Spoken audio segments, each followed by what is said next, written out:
It's hard right now to speak. Ah man, man.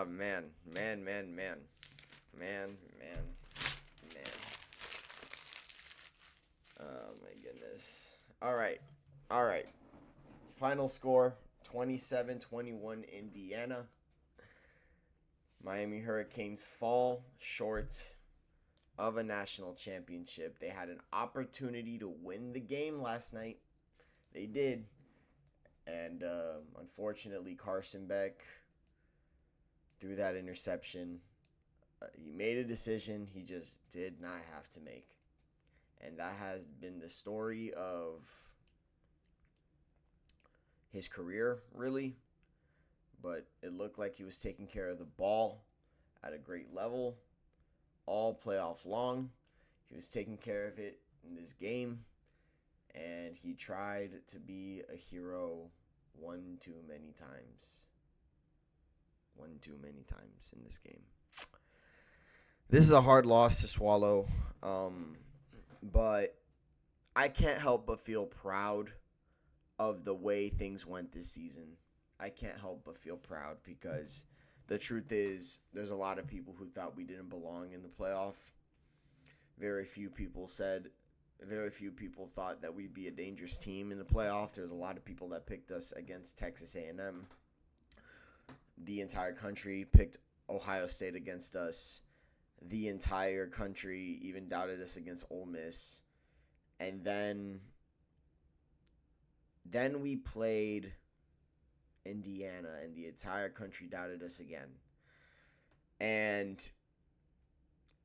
Indiana, I just want to say, they're a tough team, bro. Fernando Mendoza in this game didn't make a single mistake that I felt cost them the game. And even though in this game the stat sheet doesn't show anything incredible, I'd go as far as to say he played his worst game of the college football playoff against this defense, which is very fitting considering this is the best defense in the country.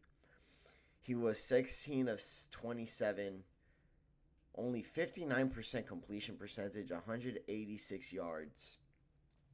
No one's going to remember the stat line of this game because of that touchdown he had. And that touchdown, let me tell you, was incredible.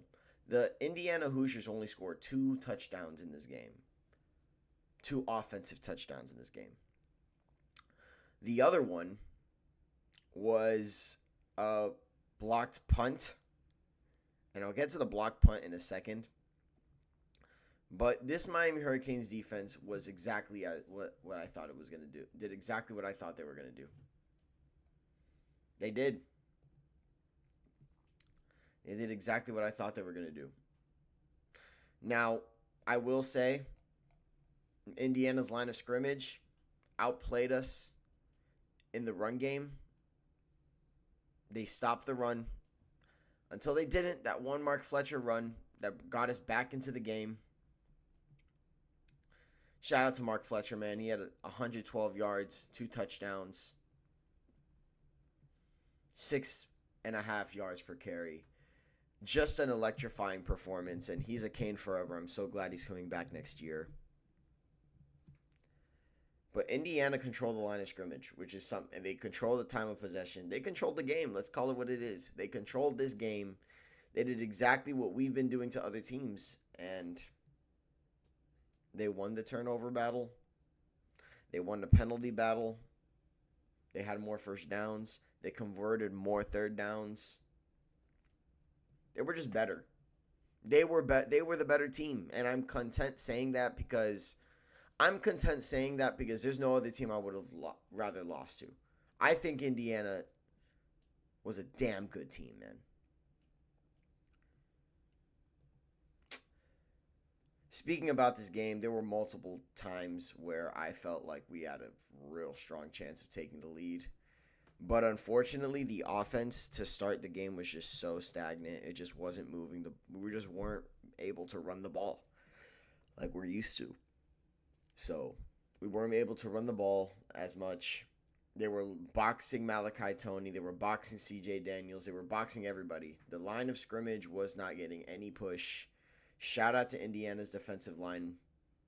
They came to play. Let me tell you, they came to play.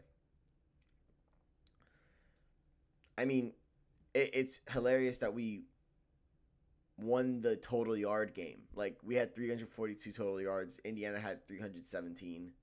We had more passing yards. They had more rushing yards by 20. I mean, man, it was rough. It was rough. Let's call it what it is. It was a rough game. It was a tight game. Carson Beck, I know a lot of people are going to be very upset with what Carson Beck did that last play. Try to play hero ball again. Underthrew a pass that could have been a touchdown. That interception is gonna haunt me for the rest of my life. It will haunt me for the rest of my life, I'm positive. But regardless of that, he played a solid game. He was not turning the ball over, and he brought us back into this game. He did. Him, Mark Fletcher, Malachi Tony. God, Malachi Tony, man. Those guys brought us back into this game, and the defense held strong for so long until, the Heisman played like the Heisman, and the receivers. Look, let me say something about the receivers. There were a lot of people talking about Elijah Surratt, right? Omar Cooper Jr. And Omar Cooper Jr. had his plays for sure, but it was really Charlie Becker. He is going to be talked about for years up there in Indiana with his performance. The timely catches, man. Elijah Surratt is their best receiver, in my opinion. And yet, Charlie Becker made the biggest plays of the game. He did. He deserves all the credit, man. He deserves all the credit. I mean, is there anything else really that needs to be said? Like, is there really, like, this game just, it makes you humbled, and I can't help but think to myself, like, the fact that we fought this hard, to even make it,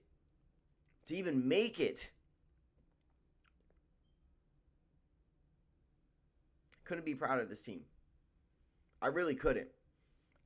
Be proud of this team.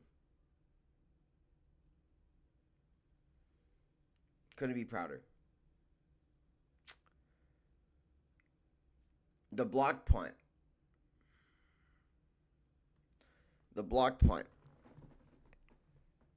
You know, special teams all year long has been a very interesting concept, especially the kicking game. The kicking game was always a interesting concept. Carter Davis never had my trust, even after the Notre Dame game.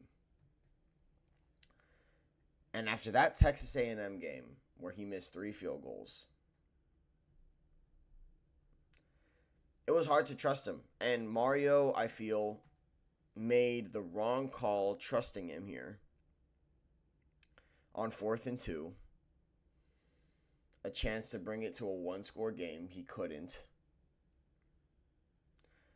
And those 3 points, then the blocked field goal, that's a 10-point swing. And that ended up being the game, man. And the fact that those mistakes happened against a team that really you can't make any mistakes against. Like, this was a team that we spoke about it all year long, all week long. You can't make mistakes against this team. You just can't.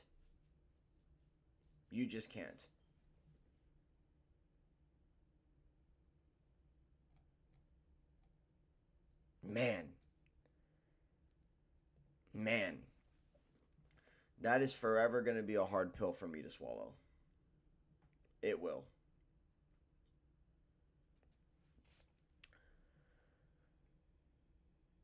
Special teams cost us that game last night, and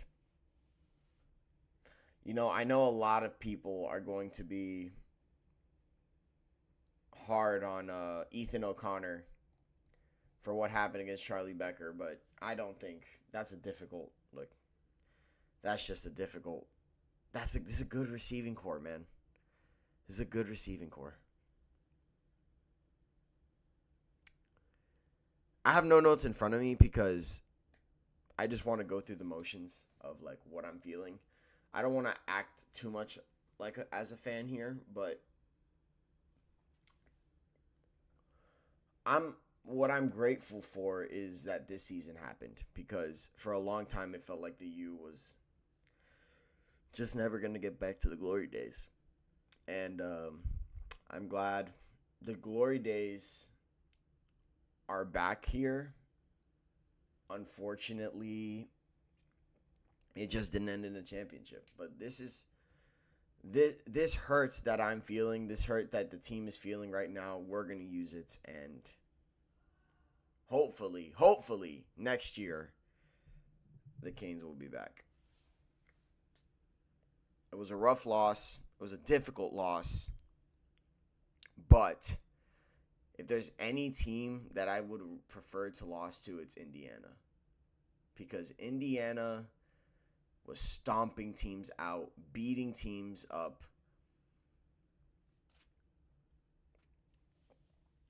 They were the best team in the country for a reason, and we took it to them.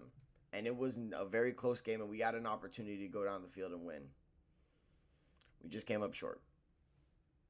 That's going to live with me forever, but, you know.